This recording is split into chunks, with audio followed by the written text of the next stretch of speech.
मेरा विरुद्धमा नियोजित र षड्यन्त्रमूलक ढंगबाट झुट्टा प्रचारबाजी भइरहेको छ।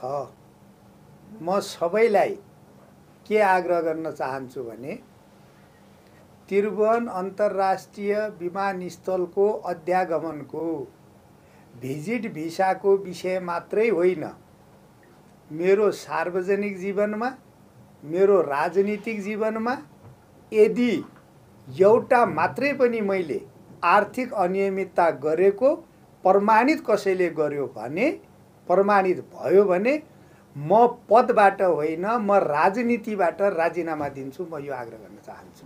अब यो बारेमा म विस्तृत कुरा 13 गते सम्मानित सदन प्रतिनिधि सभामा बोल्नका लागि मैले समय माग गरिसकेका छु।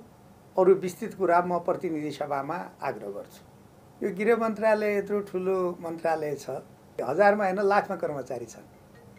लाखौं लाख कर्मचारीमा संवैधानिक निकाय, अनुसन्धान गर्नका लागि सक्षम निकायले कुनै पनि बेला कुनै पनि कर्मचारीका माथि अनुसन्धान सुरु गर्न सक्छ।